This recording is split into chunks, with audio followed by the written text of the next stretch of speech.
Welcome everyone to another workshop here at the Test Camp. This is Test Prep Essay. It's the third in this communication series. We started with English and then reading, and now we're going to move on to the essay piece. So let's discuss how learning and practicing test skills will empower your test confidence. Now, those of you joining us live online, you're welcome to contribute your comments. We're going to put those up here on the discussion boards during the discussions here this afternoon. And if you joined us on demand directly through the Test Camp YouTube channel, well, of course, you can pause or restart or replay that video anytime. Now, this workshop, again, is part of the Test Prep series and specifically for communication. We focus on single subjects for standardized tests. Now, over at the Test Skills series, that combines all the subjects together and helps everyone become a better all-around test taker. A good first place to start if you're new to the Test Camp. And if you want to learn more about teaching, the Future Educators program provides that opportunity. All right, let's get started here. Everybody all set in here? All right, back there. All right, the motto here is prepare, practice, perform. And you're going to begin to prepare here today to write this essay in this workshop. You practice the test skills while learning the content over at the training site. You can expect to perform with test confidence. Now, to prepare at the Test Camp, it's to gain knowledge not only about the test, but about yourself, being honest about where you stand. It's the first step to becoming a skilled test taker. Now, we start by learning the test blueprint. That provides all the information you need to fully understand the test. You need to know the rules. This can also be a good first step to creating what we call My Draft. This is the area that provides an opportunity for you to practice your essay. More on that later in the workshop. Now, to better understand the competencies used to grade your draft, let's begin with a discussion about scoring. What score is required to pass an essay? What would be the percent to pass? Does anybody here know? What are you thinking here? Okay, I'll repeat your comments for those listening to the recording. Yeah, go ahead. Yes, actually, that is correct. Unlike the other tests, there is no score that way. There's no percent to pass like the other two communications tests, like we had when we talked about English or for reading. Your essay is not graded by percentage. Instead, your score is based on how well you demonstrate the competencies. Okay, and we're going to show you that in what's called a rubric in just a couple of minutes. Now, we discussed the competencies over in the English and in the reading workshops. You remember how many competencies are used to grade an essay? We kind of talked about how they were combined. There was 4 plus 4, but 2 of them are shared. So the answer is 6. That is correct. And what was the first competency? So where do writers start when they're writing an essay? Yes, right over here. Go ahead. Yes, correct again. They have to start with a main idea or ideas. And that's logical, right? So we call this competency ideas. However, on a standardized test, you don't get to write an essay on just any ideas or your ideas. Instead, they'll be provided for you in the form of questions, which are called prompts. All right, so we'll look at some examples later in the workshop. But first, here's what let's do. At your tables, work together and see if you can come up with the other 5 competencies on this list. So, writing starts with an idea. And then where does it go? We talked about this in the other workshops, the English and the reading. We'll come back as a group and we'll compare your lists. Hey, for those of you joining us today live online, share your thoughts and we'll include them in the discussion. And if you're joining us on demand by the Test Camp YouTube channel, this might be a good time to pause the recording and make a list of those competencies in order if you can. All right, we'll be here when you restart the video.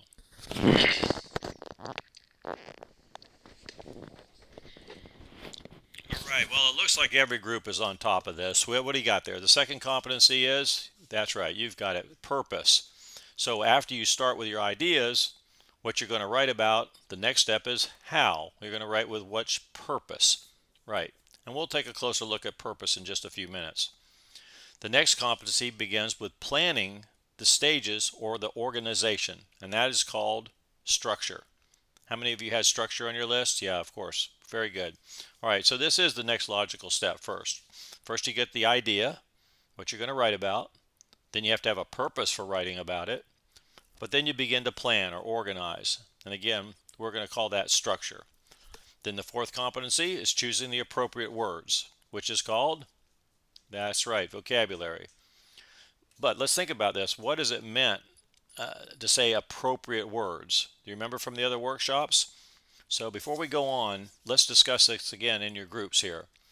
How will your essay be graded for proper use of vocabulary? What does it mean to choose the appropriate words? And I'll give you a hint. It means appropriate to the other competencies. All right, we'll compare your thoughts in just a couple of minutes. Hey again, for you folks joining us today live online, share your thoughts and we're going to put them right up here on the discussion boards. And if you're joining us on demand by the Test Camp YouTube channel, this might be another good time to pause the recording and think about what is meant by proper vocabulary or choosing the appropriate words. And we'll be here when you restart the video.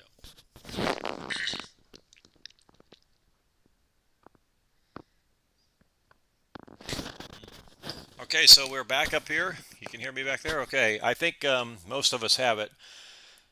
The words chosen, the vocabulary words chosen, are expected to match the ideas of the essay. For example, if you're asked to write an essay about civics, what are some of the words you might expect to include? What is government? Okay, there you go. What else? Politics, citizenship. Look at you. There you go. So yes, these are all words associated with the idea of civics. So the people reading and giving you a grade, they're going to be looking for these types of words and that they're used correctly. How about words chosen to establish and maintain the purpose? We discussed this in the other workshop too. Yes, go ahead. Right, correct. The words have a certain tone according to the purpose.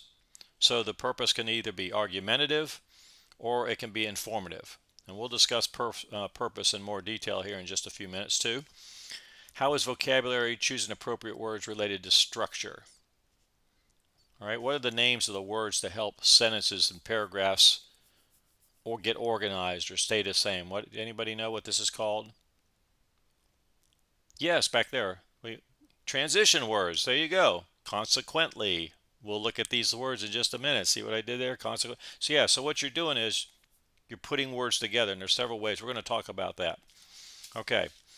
Next is usage, word usage. Vocabulary is choosing the appropriate words, and this component is related to using the words correctly. Okay, see what I just said there? Correctly. Why? Because that's an adverb. It describes a word that is a verb, right? So what describes a noun? An adjective, right? So that's what word usage is about, making sure that you're using the words properly, like adverbs and adjectives. All right, do you remember the final competency we talked about? Yes, we talked about errors. And what did they called? In mechanics, right. So this is not the mechanics of reading, it's the mechanics of writing. So this competency was also discussed in the other two workshops. As a mechanic, you're the craftsman. You're the one putting together your words in writing. So the graders are focusing on errors or mistakes you might make. Do you remember what they might be? Spelling might be an error. What's another one? Punctuation, capitalization. There we go. We got all three. So then, here again is the list of competencies that are going to be used to score your essay. And here's what we created at the test camp to help you with each competency. This is called a rubric. Whew, a lot to see here. We're going to go over this. Just here we go. Okay. This is how the graders give specific feedback in each area. So we'll go through these one by one here. All right, we're going to start up there in the upper left-hand corner. See where it says ideas. There you go. So you earn credit towards passing an essay by developing and maintaining a key idea and supporting ideas. However, there's a problem. You remember what it is on a standardized test? Over here, go ahead. That's right. On a standardized test, you can't just write on any topic. They're going to give you the topic to write on, right? And you remember what this sign means. Yes, this represents people who have gone before you, right? So they're going to give you encouragement and suggestions from students who have already gone through the training and have written their essay. And they want you to know that the ideas will be given to you in the form of a question called prompts. Right. Each question prompts you to write about a certain idea. Let's say that again so you know where that came from. All right. Each question prompts you to write about a certain idea. So the readers are going to expect that you stick with that idea.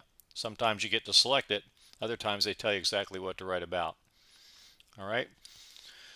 So be sure to ask before you take the test if you're going to get a choice or not. You might also think of prompts as just topics.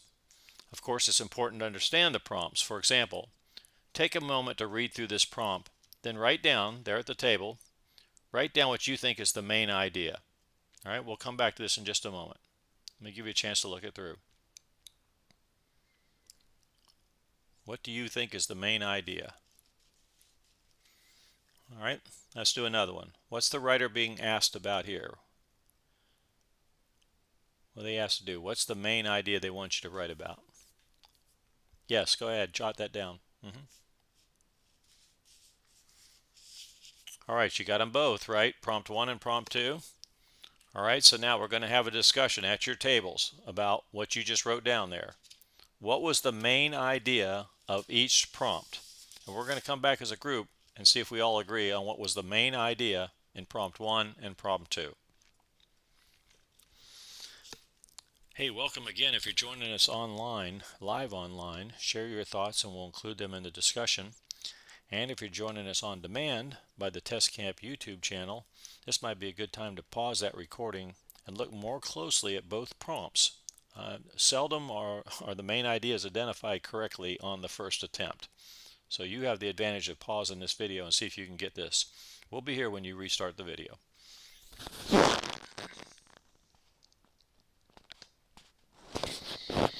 Okay, back up here and back to prompt number 1. What did you guys say over here, this table? What did you say was the main idea? Characteristics? Characteristics of what?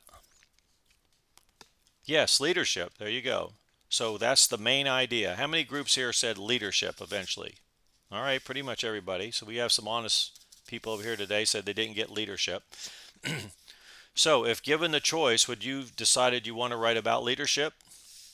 Do you think this might be an idea that you might hear about on standardized tests? Sure, they might ask you about leadership. Okay, let's look at prompt number 2 again and see if you got the main idea here. Anybody want to raise your hand, see what you're talking about? Okay, over here, cyberbullying, as you think, is the main idea? Are you sure? Keep looking. Over here, I'll repeat your comment for those listening to the recording. Go ahead. So you think the main idea is about making laws. Did I get that right? What about making laws? Okay, I like that. So the idea is about creating a federal law versus a state law. I agree. How many wrote that down? How many wrote down that this prompt was about federal versus state laws? Only 3 of the tables. 4. Okay. So can you see why it's important to identify the main idea? Imagine you would have wrote your whole essay and that was not what they wanted you to write about. So we'll practice that over at the training site. Okay, the next step then is to determine the purpose for writing the essay. And again, according to those campers who've gone before you, there's good news here again. They say carefully read the prompts, but the good news, you can expect to be asked to write an essay that is either argumentative or informative. And the prompt's going to tell you how to do that. You don't have to decide. The prompt's going to tell you. So let's discuss what those terms mean. Argumentative essays are always designed to express an opinion or designed for persuasion. Okay, is there a difference? Can you tell maybe what a difference is? What do you think over here? Boy, that is good. Persuasion is more because it's a call to action, isn't it? Right, it's your opinion, but now you've gone beyond that. You're trying to get other people to agree with your opinion and take some kind of action. Very good. So we suggest, and your counselors suggest, and the people who've gone before you suggest, that's probably not the one you want to choose because it's more involved. If you have to, you have to, but if you have a choice, you probably would rather choose the opinion. All right, there's 2 main types of informative essays. The first is simply, as the title implies, to select an information essay prompt. These types of essays provide simply information to an audience. The writer is telling about something, that's all it is. And the second type of informative essay is explanation. So what's going on in this case? The writer's asked to provide directions or a set of instructions. Now this is going to take some expertise and usually more time to write. So generally, we stick with the information essay, and that leaves you the two choices. So you give your opinion on a topic, or you provide information that you know about a subject. Even more good news, don't be too concerned about making that decision. All right, because again, that's probably going to be provided for you. And here's what I mean. Let's take a look again at prompt number 1 and see what do you think they're being asked to do here? If you had chosen this, what did you? Okay, describe the characteristics. And we said what? The characteristics related to leadership. That's right. So is this prompt asking for your opinion about leadership or for you to give information about leadership? That's right. The writer is being asked to give their opinion about what makes a good leader. So you can do that. It's your opinion. There's no right or wrong answer. They're looking for how well you can write. Okay, prompt 2. What's the writer being asked to do here? Discuss the advantages and disadvantages. Yes. Okay. Of what? Remember what we said? They're asked for their opinion of federal versus state law, or they ask for information about this topic. Yes, you're right. I agree. The idea here is to provide all the information that you possibly know about that.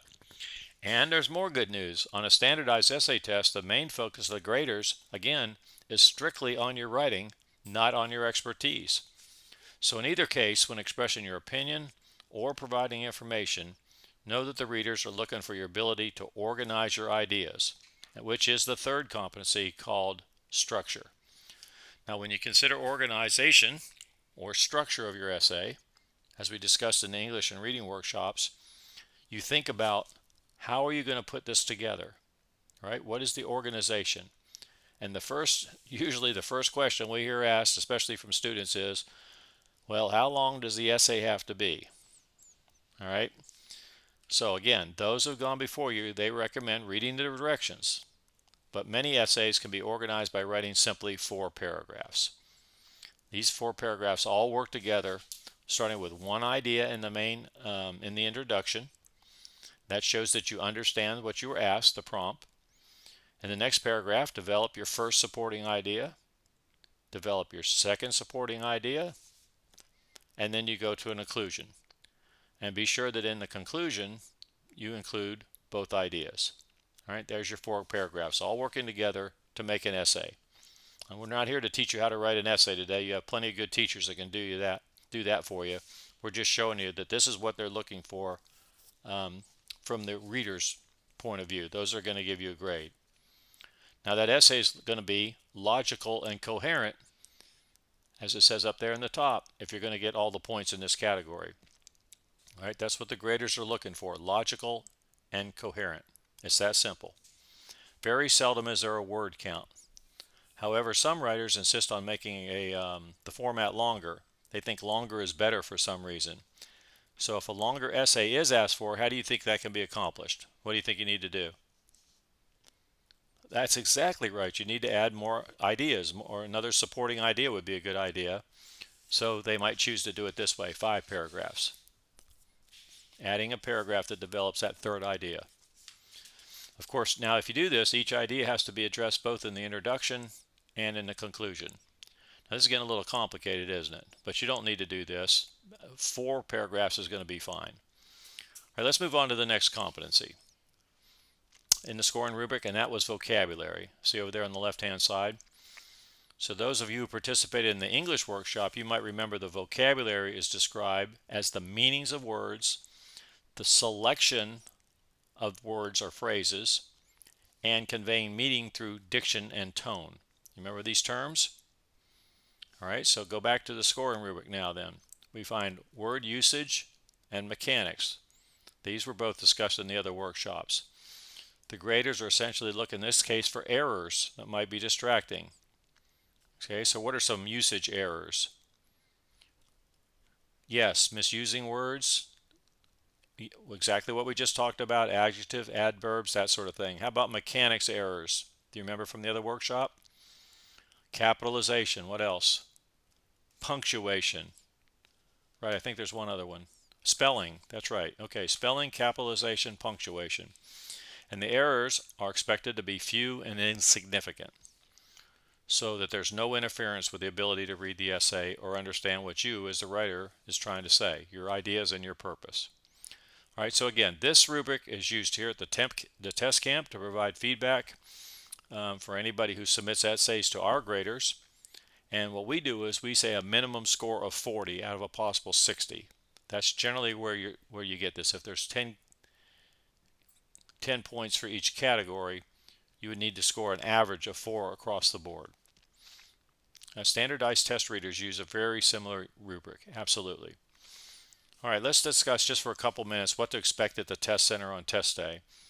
Even if the test is at your school, the campers or the students have gone before you, they recommend in every other workshop that you meet with your test center assistant before test day. You get down there and find out what are the environment going to look like, what are the conditions, get familiar with the setting and ask questions if you have any. That way when you return on test day, you can expect to already be familiar with the area, like what's the keyboard going to look like? Is it just a simple word processor? So you have to ask these kinds of questions. All right. How about a spell check, or is it just a notepad to type on? Okay, and our understanding is that your essay usually has to be typed, and then sometimes you get scrap paper, sometimes you don't. So that's a good question for your test center administrator or assistant. And every center is unique, but most of them have similar procedures, especially for these big standardized tests. Let's talk about we talked about distractions there for a moment too. I kind of skipped over that, but distractions are discussed in this workshop because we've heard of centers where people are walking in and out. There's loud typing. Even one room had a restroom inside. So you want to make sure that you know what the distractions might be. You don't want to get thrown off on test day. Okay, we talked a little about scrap paper, and what we're going to imagine here is that you have an essay that is 30 minutes long. Okay, yours might be longer. You may have to write 2 essays. But we're just going to say for the sake of this workshop, from beginning to end, your essay is 30 minutes long. That means including reading the instructions and choosing your prompt. All right, so are you someone who is a planner? You prefer to invest time to outline your thoughts before beginning to write? Or are you a diver? Someone who prefers to just start writing, just go ahead and get in there. Okay, so what is your preference? All right, talk about this at your tables, share your preference with each other, and we'll come back as a group and compare your ideas. All right, again, for those of you joining us today live online, share your thoughts and we'll include them up here in the discussions. And if you're joining us by the Test Camp YouTube channel, this might be a good time to pause the recording and think about how you make the most of your allotted time. Are you generally a planner, or are you a diver? Are you just someone who just kind of starts free writing there and then you go back later and check for your errors? All right, so we'll be here when you restart the video. All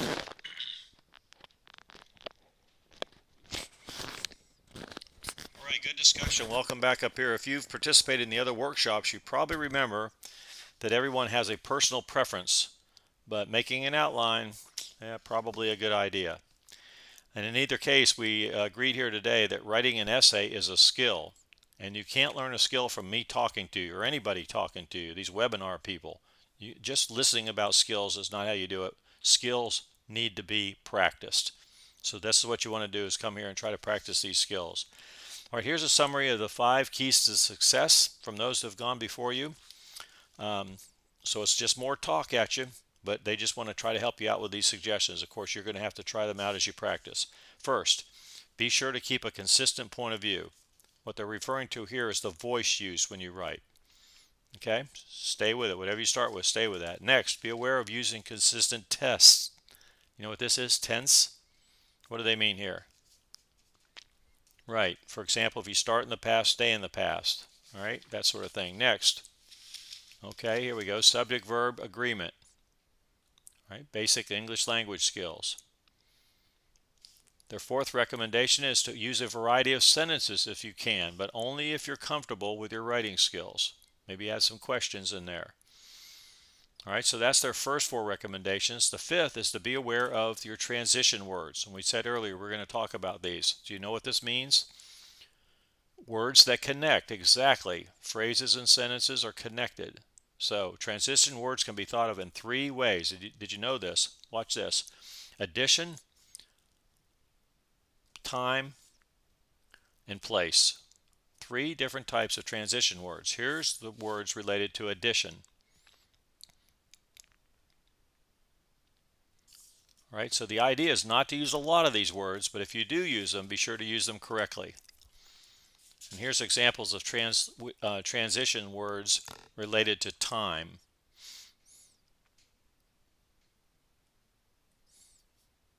I don't see consequently listed on here. I do see subsequently. Do you know the difference between those two, consequently and subsequently? If you don't, maybe that's not a word to use. I bet the readers know.